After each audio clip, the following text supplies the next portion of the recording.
e ao final a gente vai lançar o link lá no canal para que vocês possam estar consultando em posterior. Então, vamos começar. Hoje a gente vai estudar um pouco sobre medidas elétricas em corrente contínua e alternada. Durante os estudos que a gente vem fazendo, nós viemos falando sobre materiais condutores, materiais semicondutores e assim sucessivamente. A gente vai falar hoje sobre as medidas elétricas, justamente sobre os equipamentos que utilizam para se fazer essa medida. As grandezas e unidades elétricas. Vamos lá. As unidades básicas, elas pertencem ao Sistema Internacional de Unidade. Nós falamos a respeito do Sistema Internacional de Unidade. Precisava-se que fosse criada uma linguagem universal para que a gente pudesse trabalhar em qualquer parte do mundo com resultados válidos, com a certeza, com a segurança de que o nosso resultado ia ser um resultado proveitoso e que ia ser um padrão dentro do mundo, né? Então, o Sistema Internacional de Unidades foi criado em 1960, na 11ª Conferência Geral de Pesos e Medidas. A finalidade, como a gente falou, era de padronizar as unidades de medida em inúmeras grandezas existentes a fim de facilitar a utilização e torná-las acessíveis. A ideia de padronizar fez com que todo mundo trabalhasse, todo mundo falasse a mesma linguagem. Quando a gente utiliza até para fazer experimentos acadêmicos de reconhecimento, para que a gente possa estar tratando em congressos, em atividades assim, postagens de revistas científicas, a gente trata com o Sistema Internacional de Unidades. O fato da gente... o que eu digo trabalhar com um sistema internacional de unidades, eu falo a respeito de, assim, existem medidas que a gente não utiliza muito, como, por exemplo, graus em Kelvin, né? Quando a gente resolve nossos exercícios de sala de aula, a gente sempre coloca os graus em Celsius, faz o delta T, né, que é de temperatura, no caso, vamos dizer assim, e a gente trabalha com ele em Kelvin. A gente transfere para a escala de Celsius, a gente trabalha em Celsius e transfere para a escala de Kelvin. Na verdade, quando a gente faz o trabalho acadêmico utilizando o sistema internacional, a gente já faz tudo em Kelvin. Ele é todo trabalhado em Kelvin. Então, esse foi um exemplo para dizer que tudo que a gente vai fazer, acadêmico ou que tem um reconhecimento científico mundial, a gente utiliza o sistema internacional. Então, o sistema internacional define um grupo de 7 grandezas independentes, denominadas grandezas de base. As demais grandezas são definidas e têm as suas unidades de medida estabelecidas. São chamadas de grandezas derivadas. Essas daí são as grandezas, as 7 grandezas, que elas são de base. Tempo, medido em segundos. A massa é medida em quilograma. O comprimento em metro. Temperatura em Kelvin. Quantidade de substância em mol. Corrente elétrica em amperes. E intensidade luminosa em candelas. São as 7 grandezas de base.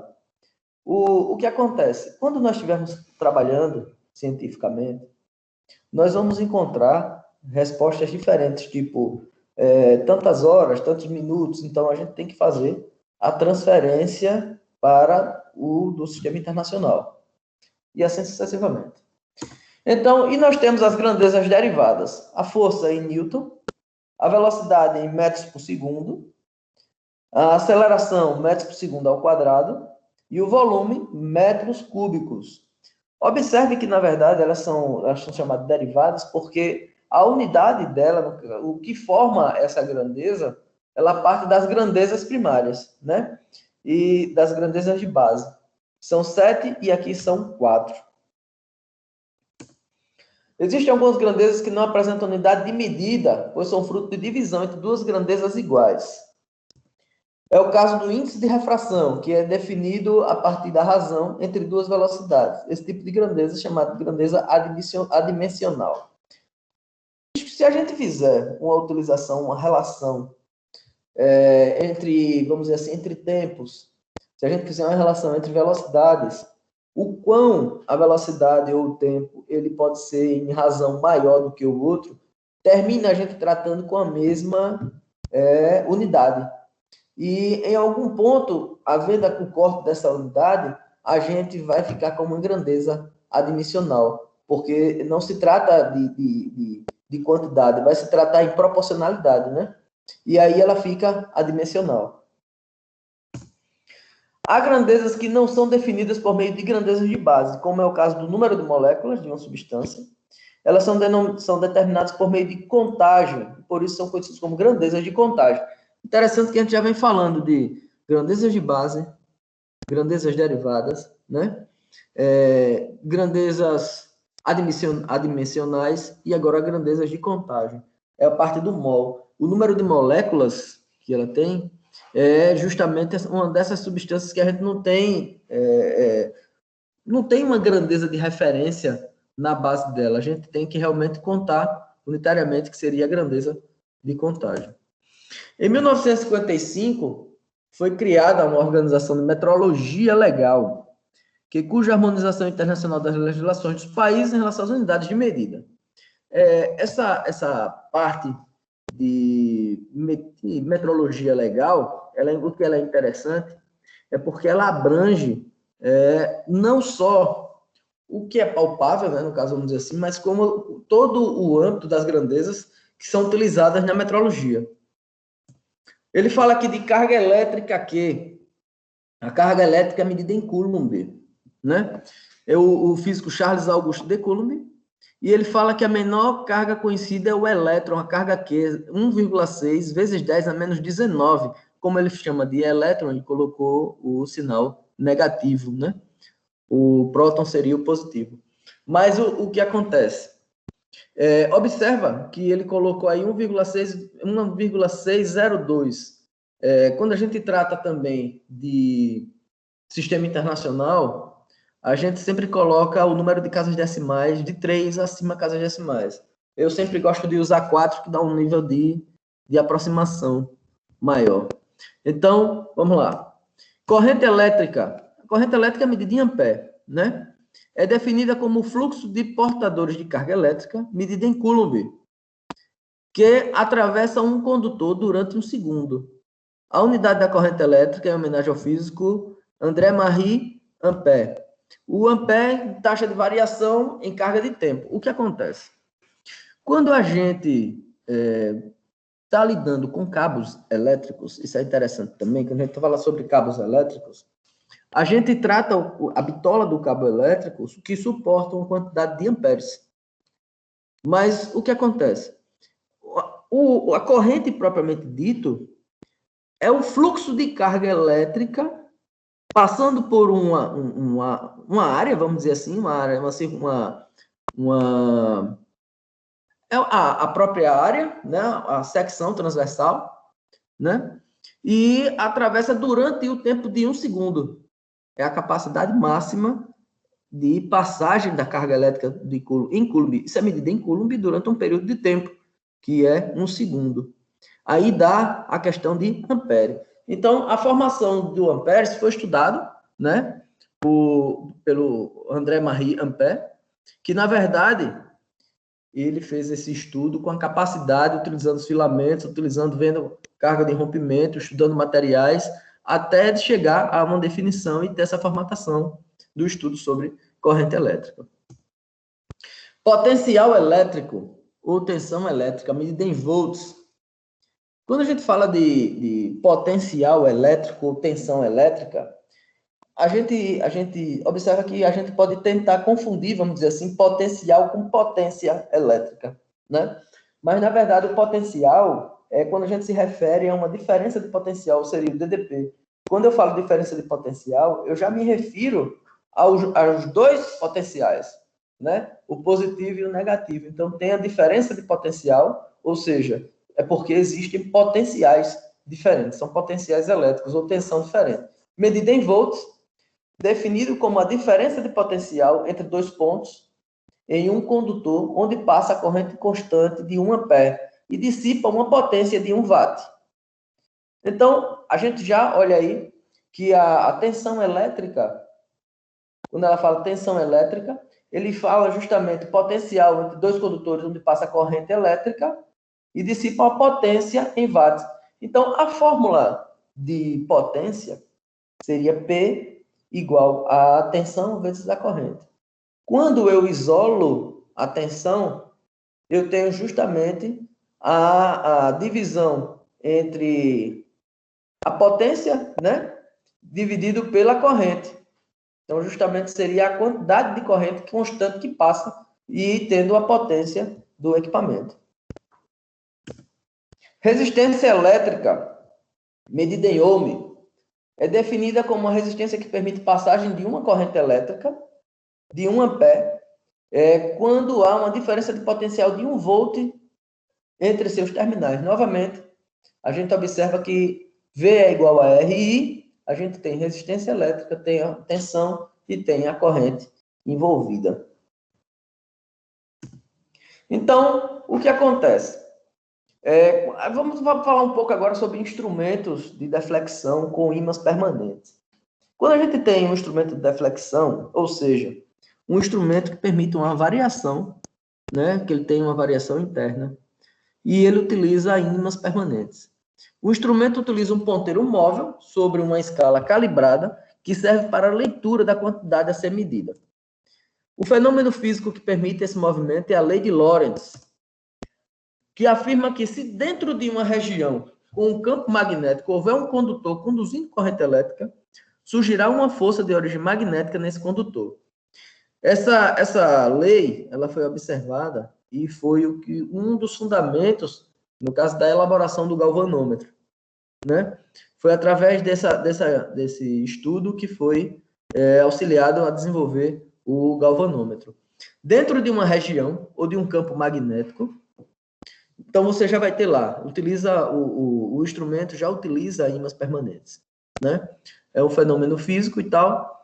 Então, quando houver um condutor conduzindo corrente elétrica dentro na região onde tem esse campo magnético, vai agir uma força de origem magnética nesse condutor. Então, essa força de origem magnética é que vai causar a deflexão do equipamento. A gente vai ter aqui, por exemplo, a equação de Lorentz, ela vai ter aqui o seguinte: F é igual a IL vezes B, que aí no caso vai ser o seguinte: a força, né, a corrente elétrica, o comprimento L, multiplicado pela densidade de fluxo magnético que vai ter. E isso daí, novamente, a gente falando a respeito de que a gente temos isso aí como um modular, né? A força é modular porque a intensidade de força é a mesma, independente da direção, independente do sentido. Ela muda de direção, muda de sentido, muda de sinal, mas a intensidade da força ela é igual. Então, nós temos aqui a força do condutor conduzindo uma corrente. Então, eu tenho aqui um condutor de comprimento L. Na hora que esse condutor ele está eletrizado, a corrente circulando de cima para baixo, como vocês estão vendo aí no condutor, aí as setinhas, nós vamos ter uma força F que surge dentro desse campo B, desse fluxo B. Esse B, que está aí, esse xzinho ao lado, seria a influência de campo magnético. Então, surge uma força aí, nesse campo magnético, uma força F. A força de Lorentz afirma que dentro de uma região com um campo magnético, ou seja, o campo magnético seria esse xzinho que a gente está falando aí, quando houver um condutor conduzindo corrente elétrica, que seria o condutor que tem um comprimento L, aí, surgirá uma força de origem magnética nesse condutor. Está aqui a força F, que surge no condutor. Então, nós vamos ter aí a regra da mão esquerda e a regra da mão direita, que vai ser um pouco mais para frente, que ele diz aqui, indicando os sentidos da força, do campo magnético e da corrente. Força, campo magnético e corrente. E nós temos aí o campo magnético e a corrente formando uma angulação, né? A regra da mão esquerda indica o sentido da força. E nós temos a regra da mão direita, que nós vamos ter o sentido da força, o campo magnético e a corrente. Vou voltar aqui para vocês verem, aqui, e agora, esse daqui, né? Mão esquerda e mão direita. Para que esse movimento aconteça, 3 forças devem operar dentro do sistema eletromecânico: força de deflexão, força de controle e força de amortecimento. A gente vai falar um pouco sobre essas 3 forças, porque elas estão presentes em todos os instrumentos que a gente vai falar aqui. Daqui a pouco a gente volta sobre isso daí, que a gente vai ter que entrar um pouco mais a fundo disso aí. Vamos lá. Instrumentos, força de deflexão tem origem magnética e faz que o ponteiro saia da posição do zero quando uma corrente elétrica passa pelo enrolamento. A corrente elétrica está em uma região de campo magnético produzido por um ímã permanente. O que acontece? Nós vamos ter um circuito elétrico e nós vamos efetuar uma medição desse circuito elétrico utilizando um instrumento.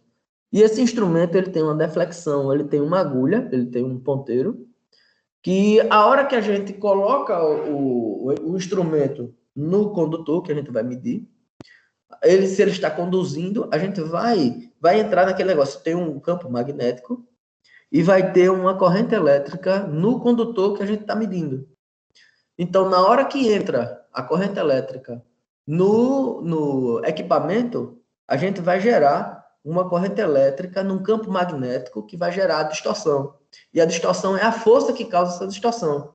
Então, essa é a força de deflexão. A força de controle é desenvolvida por uma mola que mantém o ponteiro na posição zero, quando não há corrente passada pelo enrolamento. Essa corrente de controle, essa força de controle, quando nós estamos com ele na posição sem fazer leitura, ele tem que voltar para a posição zero. E essa mola que tem dentro desse equipamento, ela é uma mola sensível a ponto de retornar, ela é ajustável também no caso, né? Na hora que ele é feito também, ele é colocado numa posição de forma que ele venha à posição zero. E existem instrumentos que permitem também a possibilidade de você ajustar a posição zero, principalmente quando a gente tem um multímetro analógico, ele geralmente vem com que você ajusta ele para a posição zero. Então, a força de controle, ela permite que o ponteiro fique na posição zero quando ele não tiver corrente elétrica. E, assim, quando ele tem corrente elétrica, a gente tem a força de deflexão. Quando ele não tem corrente elétrica, a força de controle traz esse ponteiro para a posição zero. E nós vamos ter, vamos lá, quando uma corrente passa pelo enrolamento, a mola é contraída e existe a força exercida, o ponteiro cresce, o ponteiro sobe, né? Aí nós vamos ter justamente a força de deflexão e, no caso, nós vamos ter a força de controle. A força de controle, ela é quem vai fazer assim, vamos lá, o ponteiro parará de andar quando as forças de deflexão e de controle forem iguais. Então, é justamente essas duas forças que vão fazer com que o multímetro efetue a sua medição. A força de amortecimento. A força de amortecimento, ele fala aqui, é o resultado das correntes parasitas de Foucault que acabam por amortecer as oscilações de ponteiro. Bom, a força de amortecimento, ela vem para estabilizar o movimento do ponteiro. A gente tem a força de deflexão, que causa o movimento do ponteiro. A gente tem a força de controle, que vai igualar as duas ou que vai manter ela na posição zero na ausência de corrente. E nós temos a força de amortecimento, que essa força de amortecimento é justamente aqui, na hora que as duas se igualam, o ponteiro não fica oscilando, ele não fica mexendo, ele vai parar na posição da medição que está sendo feita. Equipamentos desenvolvidos para detectar correntes elétricas muito baixas é o galvanômetro. É interessante a gente falar no galvanômetro, ele é o antecessor do multímetro, né? Do amperímetro, na verdade. O galvanômetro, ele é um instrumento de deflexão realizado por campo magnético. A gente já mostrou uma foto de um galvanômetro aqui. Deixa eu ver se eu tenho ele aqui, não tenho ele por enquanto, deixa ele aqui para a gente poder conversar. O galvanômetro, ele permite a formação de um campo magnético e pendurado dentro desse campo magnético tem uma agulha, que essa agulha vai causar uma distorção na agulha por conta do campo magnético gerado. Você coloca uma corrente elétrica, essa corrente elétrica percorre esse bobinado, e esse bobinado ele vai causar uma distorção na agulha por conta do campo magnético criado. Na hora que cria o campo magnético, esse campo magnético exerce uma força, né? Porque existe corrente elétrica, e aí tem a distorção da agulha. Essa é a formação do galvanômetro. Construídos da mesma maneira que os instrumentos de bobina móvel e ímã permanente, e podem possuir uma escala centrada em zero, permitindo assim que ocorra deflexão do ponteiro para ambos os lados, dependendo apenas do sentido do fluxo e da corrente que atravessa a bobina. Perfeito. Então, o fundamento da construção do galvanômetro, ele é justamente assim, os instrumentos de bobina móvel, que a gente chama, né, e ímã permanente, ele veio anteceder essa formatação, e ele possui justamente, ele pode ter uma escala que ele é centrada em zero, ou seja, vai no zero, no meio, o zero, para poder ele ter a posição de positivo e a posição de negativo, porque ele vai apontar positivo e negativo de acordo com o sentido que está sendo colocado o fluxo. Se você inverter, ela muda de sentido. E a corrente que atravessa a bobina, a proporção que a bobina, que aumenta a corrente de circulação da bobina, a gente vai ter uma distorção nesse ponteiro. Quanto mais se aumenta a corrente, mais se tem essa distorção no ponteiro. Agora, o interessante a gente falar que o galvanômetro, ele é para detectar correntes baixas, né? Não detecta corrente mais alta. O ângulo de deflexão é diretamente proporcional à corrente que passa pelo enrolamento. Isso é, quanto maior for a corrente, maior será a sua deflexão.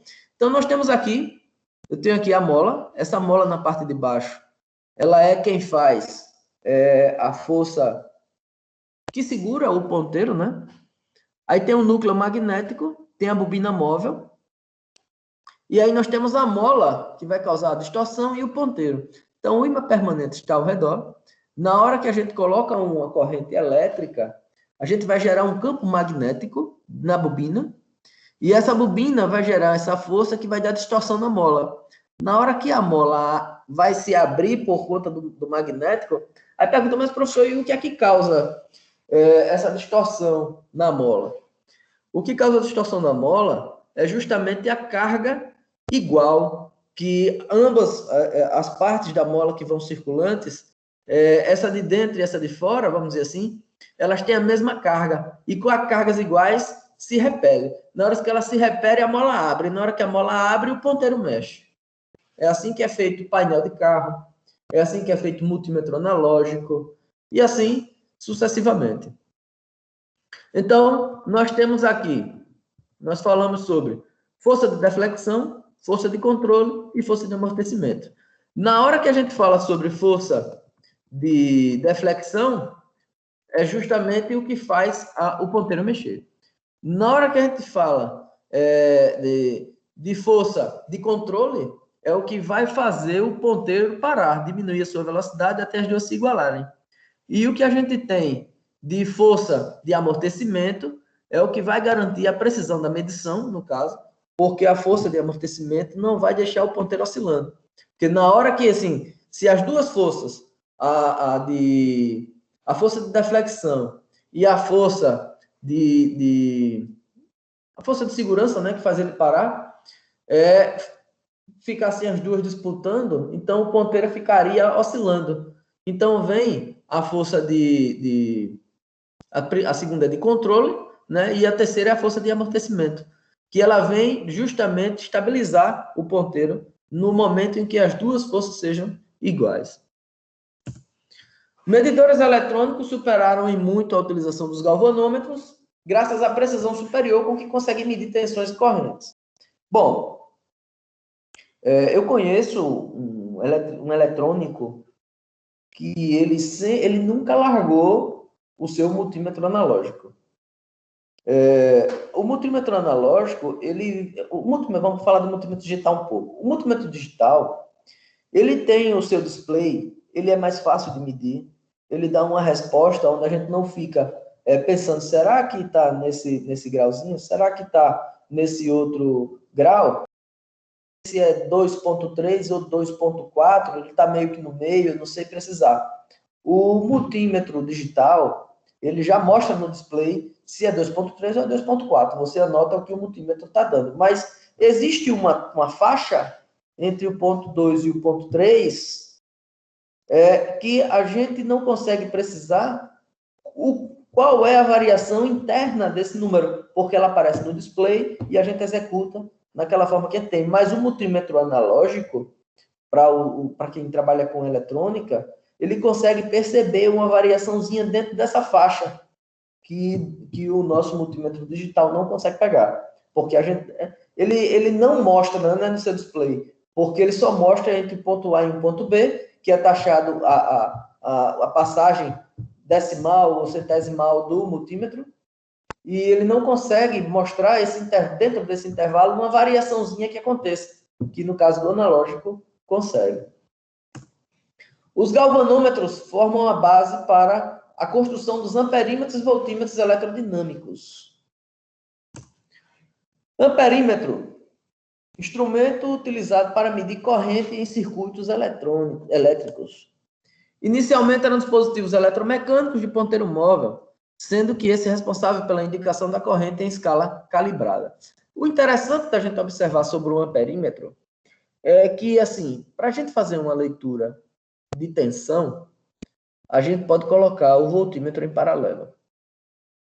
E quando a gente vai fazer uma leitura sobre corrente, o amperímetro tem que estar em série no circuito. Então, houve um desenvolvimento sobre amperímetros, que hoje a gente tem o alicate amperímetro, que ele permite que a gente faça a medição de correntes por fase, sem precisar abrir o circuito. Para poder que a gente utilizava o multímetro, abria o circuito para poder botar o multímetro, no caso, o amperímetro, né? A gente está falando de amperímetro. Mas ele precisava que o circuito fosse aberto para que a gente fosse instalado. E, na verdade, hoje a gente tem o alicate amperímetro, que permite que a gente faça isso sem precisar abrir o circuito. Para utilizar o amperímetro, devemos inseri-lo em série com o circuito qual desejamos medir a corrente, como a gente tinha falado, né? O voltímetro, ele vai ser colocado em paralelo, e o amperímetro, ele é colocado em série no circuito. Os amperímetros analógicos são construídos usando os mesmos galvanômetros, ou seja, o funcionamento do amperímetro convencional, ele assim, o tradicional, ele é baseado no galvanômetro. Houveram as mudanças, a tecnologia avançou, mas o fundamento é a deflexão de um ponteiro, né, no amperímetro. Então, trabalha-se da mesma forma, pela mesma geração de campo, para que um amperímetro seja, um amperímetro analógico faça essa leitura. A deflexão máxima de um galvanômetro ocorre para correntes muito baixas, é um instrumento usado para detectar baixas correntes, ou seja, para detectar correntes mais altas, a gente tem os multímetros, os amperímetros maiores, né, os alicates amperímetros que a gente está utilizando tudo. Para um galvanômetro, ele é para uma tensão muito baixa, uma corrente baixa. Pode-se causar danos físicos ao enrolamento quando a passagem das correntes mais altas, ou seja, quando a gente coloca uma corrente alta no sistema do galvanômetro ou no multímetro analógico, quando a gente tem uma corrente alta que o equipamento talvez não suporte, um equipamento seja fora da faixa do equipamento, a gente pode causar um campo nessa mola interna que ele tem uma deflexão ao limite máximo, acima do limite máximo que o equipamento permita, e a gente tenha um problema no galvanômetro, ou seja, no amperímetro, que a gente não consiga mais voltar ele para a sua condição normal. Então, realmente, ele pode sofrer um dano quando a gente coloca ele exposto a uma corrente acima do que é permitido. Então, para conseguirmos medir as correntes mais altas, é necessário desviar parte da corrente que passaria pelo galvanômetro, utilizando uma resistência shunt, que é o RS, em paralelo com o galvanômetro. Então, aqui, nessa primeira imagem, eu tenho aí uma medição eu tenho aí uma fonte, tenho um resistor, está circulando uma corrente, eu coloquei o amperímetro no circuito e fechei na outra fonte. Então, o amperímetro ele está em série no circuito. E aqui, deixa eu botar aqui, amperímetro em série para medição da corrente, ok. Então, aqui agora, eu vou ter um amperímetro, eu tenho o galvanômetro, eu coloquei um shunt, ou seja, uma resistência shunt na parte de baixo, em paralelo, para poder a gente efetuar essa medição. Ao inserir a resistência RS, a corrente do circuito dividida em duas, a corrente S e a corrente M, né? Que são as maiores que passam por RS e pelo galvanômetro, respectivamente. Voltímetro. Instrumentos utilizados para medir tensão ou diferença de potencial em circuitos elétricos. Para utilizar o voltímetro, deve ser colocado em paralelo com o elemento do circuito cuja tensão desejamos medir. Eu preferi colocar nessa apresentação porque existe uma confusão na hora de se medir voltímetro, de se medir tensão e de se medir corrente. Existe uma pegadinha para alunos calouros, né? Que quando o estagiário chega no escritório, o cara pega o amperímetro, o voltímetro, bota na escala de corrente e manda o estagiário verificar a corrente da tomada. Verifica ali qual é a corrente que está chegando aqui na tomada, aqui que o negócio está meio ruim. Na hora que ele coloca, o próprio cabinho do voltímetro, ele tem uma resistência interna a ponto de ele abrir como um fusível, vamos dizer assim, para proteger o equipamento internamente. Então, quando a gente coloca ele numa corrente elevada para medir a corrente que, na verdade, é em paralelo, que é indevido, então a corrente que circula por dentro, ela é excessiva e ela faz com que o multímetro abra a proteção, que no caso não deixa de ser uma proteção, que é a partezinha de medição dela, as pontas de prova, né? Na verdade. Então, nós temos aí os instrumentos, que ele é utilizado para medir tensão, né? Ele fica no circuito em paralelo ao circuito. Deixa eu ver se eu tenho aqui uma foto dele em paralelo. Deixa eu ver aqui.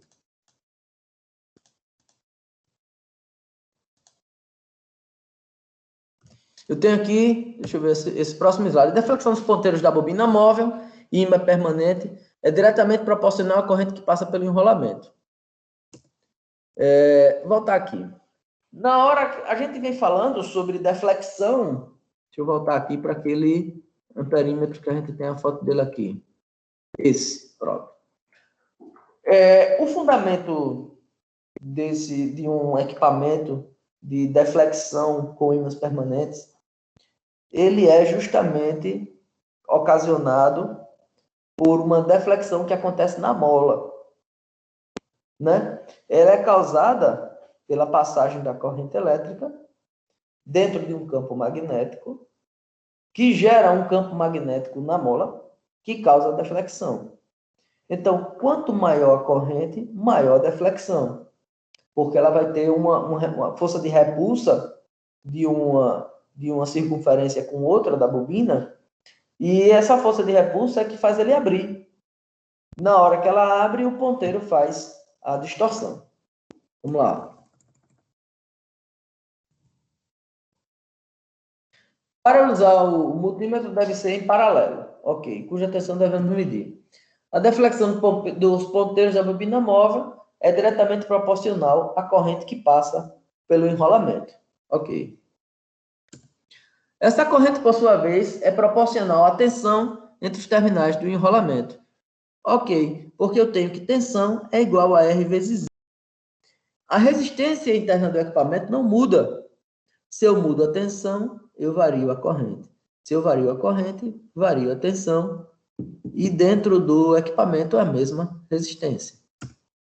Podemos utilizar um galvanômetro com escala calibrada para medir tensões como o voltímetro. É necessário haver uma resistência em série com o galvanômetro denominada resistência de multiplicação. Então, eu tenho aqui voltímetro em paralelo, fazendo a medição da tensão. E aqui eu tenho o circuito do voltímetro, que aí no caso seria a resistência, aqui, essa, eu tenho a resistência do enrolamento e tenho o galvanômetro, que é colocado para que ele faça essa medição. Que, lembrando que o galvanômetro é em série, né? Aí, ohmímetros. Instrumento utilizado para medir resistência elétrica. No caso, a resistência interna. Há uma bateria que produz uma corrente no circuito de medição, quando os terminais do equipamento forem fechados. Dentro do equipamento de medição, que nós estamos falando da bateria interna do equipamento de medição. Ele tem uma bateriazinha, que na hora que você junta as pontas de prova, ele identifica e mede a resistência. Se uma ponta de prova estiver encostada na outra somente, na hora que você encostar as duas pontas de prova, ele emite um som e ele mostra no display zero, que no caso seria a resistência zero entre as duas pontas. Na hora que você coloca um resistor, vamos dizer assim, então ele calcula a entrada menos a saída e dá um resultado com essa tensão. Seja por meio de um curto-circuito, seja por meio de um elemento, que é um resistor. A resistência para ajuste de zero é necessária em ohmímetros por conta da variação de tensão da bateria com o tempo. Ok. Os ohmímetros devem ser ligados diretamente ao elemento cuja resistência deve ser medida sem nenhuma outra fonte de tensão, visto que o próprio instrumento gera a corrente necessária para a medição. Então, eu tenho aqui as ponteiras do lado esquerdo, eu tenho aqui a resistência, a bateria interna dele que está aqui na parte de baixo, tenho a resistência zero, que seria o ajuste de zero, tenho outra resistência aqui, que é a resistência interna, e tenho aqui o G, que no caso seria aqui um variável, né? Para a gente poder variar para fazer a medição. Se for preciso medir a resistência de um resistor, que será ligado em um circuito, será necessário desconectá-lo do circuito para que realize a medida correta. Caso contrário, a leitura será a resistência equivalente da vista entre os terminais do ohmímetro. Interessante quando a gente fala sobre isso, porque se a gente medir a resistência de um componente, ele no circuito, a gente vai ter uma resistência equivalente entre o ponto A e o ponto B. Então, para a gente poder medir o componente, a gente teria que tirar o equipamento do circuito e efetuar a medição fora do circuito. Vamos fazer o seguinte. Deixa eu vir aqui para vocês. Cadê aqui vocês? Pronto, vamos fazer o seguinte. São 8h15, vamos dar uma pausazinha de 10 minutos. Daqui a pouco a gente chega. Hoje tem um exercício no final, tá? Então, vamos fazer assim. 10 minutos, a gente tá de volta. Vamos dar uma pausazinha agora. Dentro de 10 minutos, a gente volta para cá. Eu vou estar em 5 minutos, já vou estar por aqui. A gente vai conversando. Beleza? Valeu, pessoal. Muito obrigado. Até daqui a pouquinho.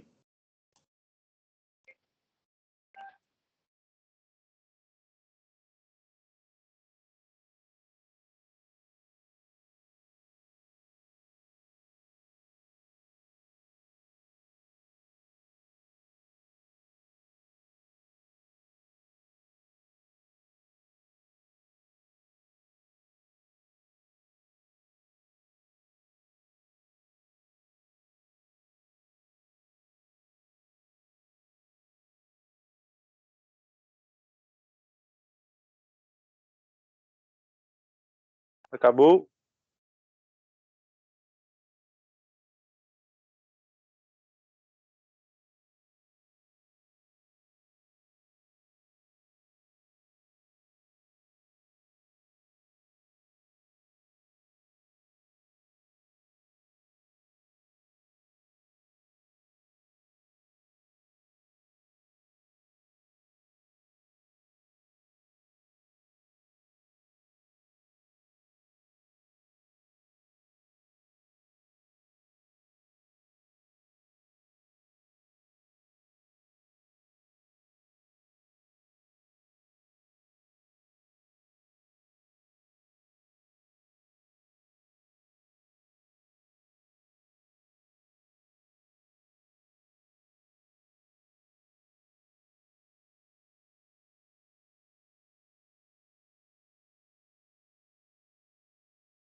Senhor, estou por aqui. Vamos lá?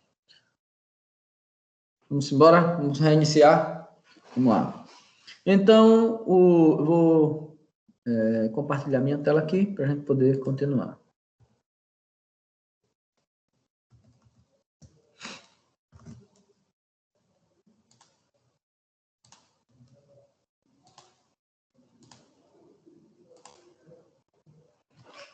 Todo mundo consegue ver aí essa parte?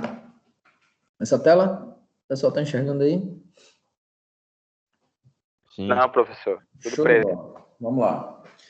Não? Tá tudo preto? Sim, tudo preto. Pronto, vou interromper aqui de novo, peraí. Sim, professor. Tá normal aqui no meio. Vou tentar agora de novo. Vou tentar aqui agora. Tava normal também no meu.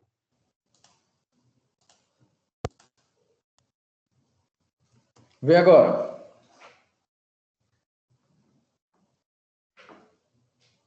Conseguiu aparecer aí para vocês? Eu vou sair e vou entrar novamente, viu, professor? Beleza. Para os demais aí, tá aparecendo para vocês? Tá, Pra professor, mim tá de boa. Sim. Show de bola. Tá. Então, o que acontece? Estamos falando sobre ohmímetros. Deixa eu botar ele aqui. Deixa eu ver aqui, pessoal. Pronto, tá chegando aí. Pronto. Estávamos falando sobre ohmímetros. Então, o que acontece? O ohmímetro, a gente vai precisar medir a resistência, no caso, a resistência entre os dois polos do equipamento, né?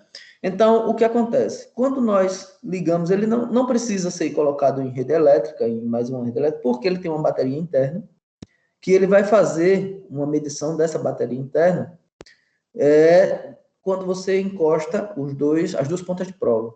Se você colocar as duas pontas de prova uma na outra, ele vai medir uma resistência zero, que ele faz um comparativo da medição que ele tem, e ele executa essa leitura devido à queda do ponto A para o ponto B. Como não houve, ele coloca o índice zero. Então, na hora que a gente vai fazer uma medição de um equipamento, de um componente, utilizando um ohmímetro, que no caso seria um multímetro, na posição ohmímetro, a gente coloca nesse equipamento, tira esse componente do circuito e faz a medição com as pontas de prova com o equipamento fora. Se a gente fizer a medição com o equipamento dentro do circuito, a gente vai estar medindo uma resistência equivalente. Medidores digitais, multímetros. Os medidores usados na indústria atualmente são, em grande maioria, digitais. Os multímetros são comumente encontrados em praticamente todas as empresas que necessitam das medições elétricas no cotidiano. O que acontece? Os multímetros analógicos, eles são, como a gente tinha falado, né? Ele faz uma leitura mais precisa, vamos dizer assim, mas ele possui uma dificuldade de visualização da resposta. Que tipo de dificuldade? O que você estava querendo dizer aí? Que o técnico, na hora que ele vai verificar, na mesma tensão, você pode ter 3 técnicos e ter 3 tensões diferentes, com um multímetro analógico, por questão de interpretação da leitura que o multímetro apresenta. Já com o multímetro digital, se você tiver a mesma tensão, o mesmo equipamento, 3 eletricistas, você vai ter as 3 medições basicamente iguais, porque a taxa de variação do multímetro vai ser a mesma e ele vai ser utilizado sempre na mesma posição, vai ter a mesma resposta. Às vezes pode variar, mas é uma variaçãozinha abruptazinha, mas que ele vai pegar a medição dentro da mesma faixa, da mesma média que está sendo executada.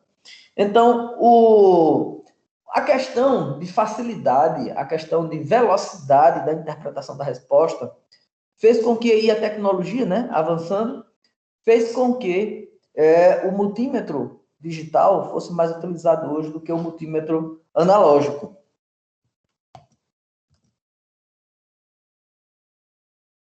O multímetro digital mais utilizado do que o multímetro analógico.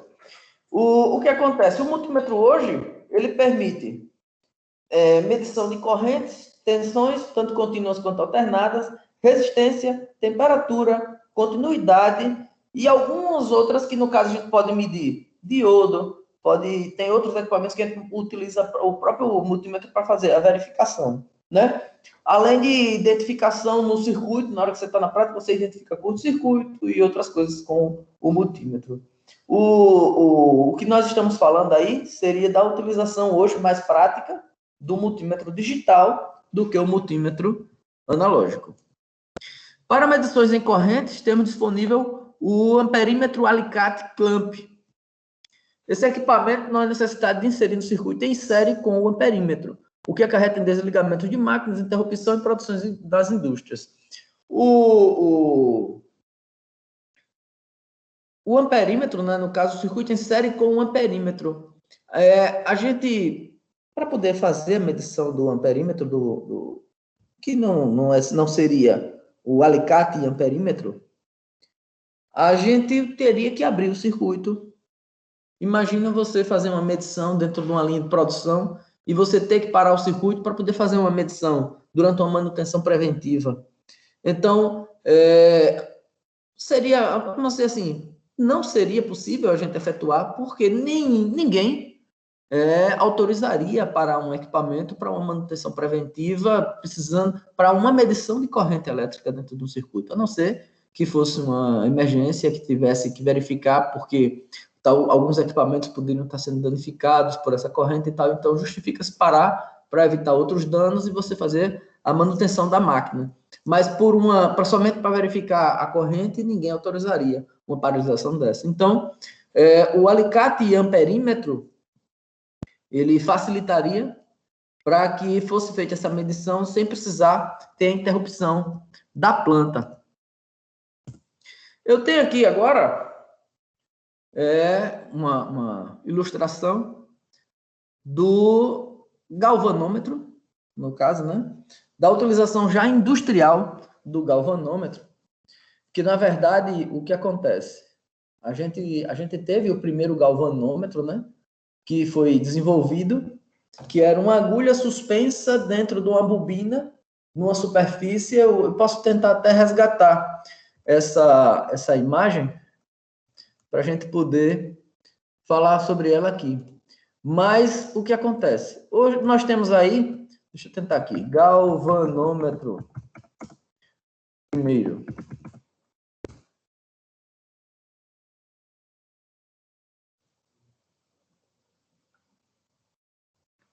Aqui, na hora que a gente quer, não aparece. Acho que apareceu aqui.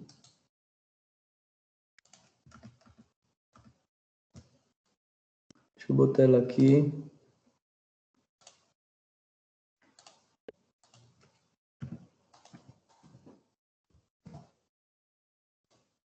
Consegui.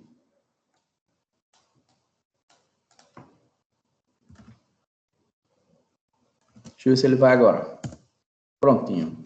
Esse é o galvanômetro, o primeiro galvanômetro que foi feito foi nessa condição. Esse daí ele é uma figura ilustrativa para uma reprodução de um galvanômetro em casa, né, se você quiser fazer. Então, nós vamos ter uma bobina, que é feita com condutores. Aí aqui nós vamos ter uma linha, onde vai ser suspensa a agulha. A agulha está aqui. Então, nós temos aqui uma base de papelão. As medições estão feitas aqui 12 por 12 e tal, os pontos terminais, que seria o positivo e o negativo. E aqui a altura da bobina, que ela é feita e tal, ela percorre que tem uma base, e dá para efetuar. O que acontece? Na hora que a gente pega o positivo e o negativo, que a gente insere nesse circuito, a gente vai inserir uma corrente elétrica passando por esse condutor.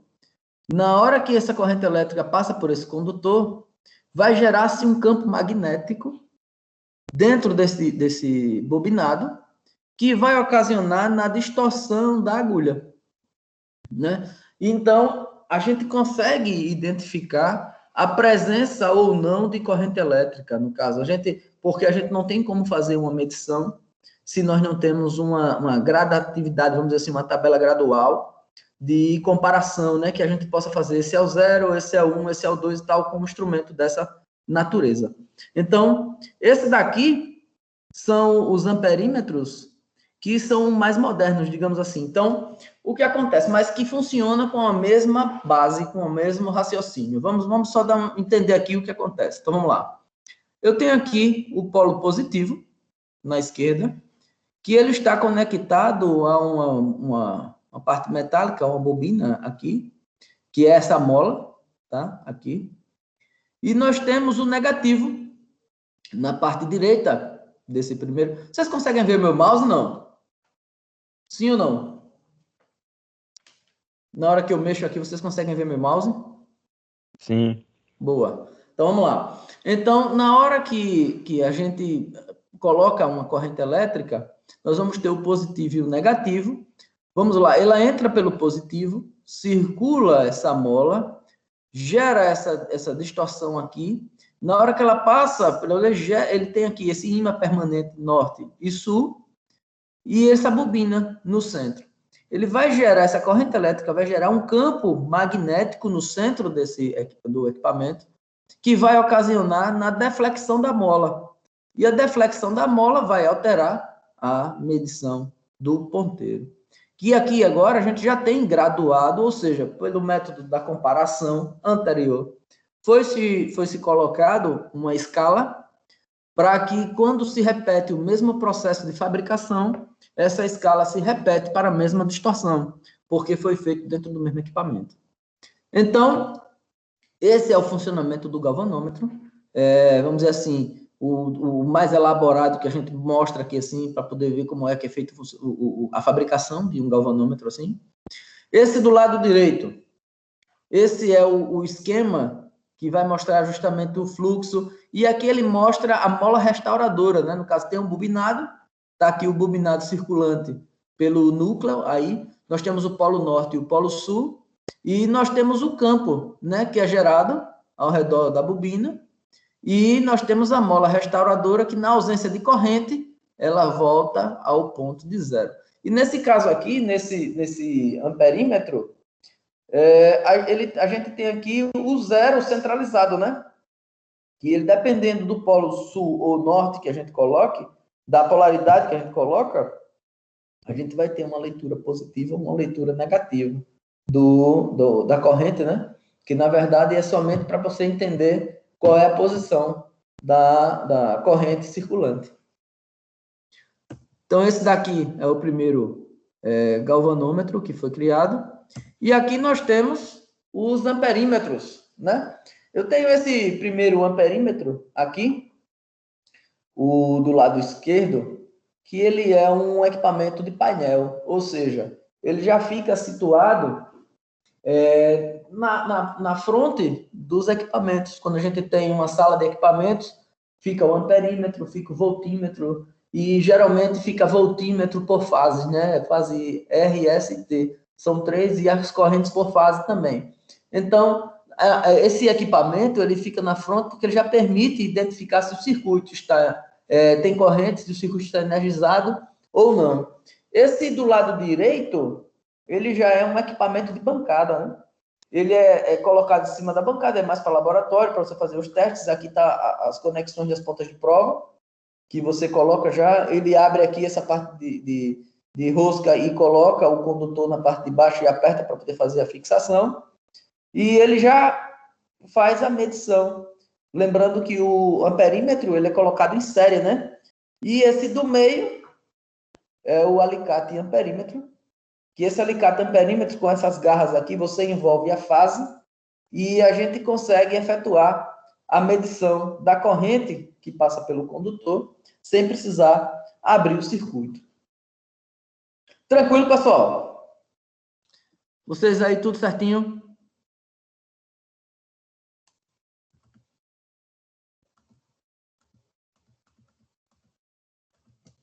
Tudo tranquilo. Vamos ver aqui, deixa eu abrir aqui. Então, o que acontece? Deixa eu pegar aqui, tá tudo certinho, né? Deixa eu interromper aqui rapidinho.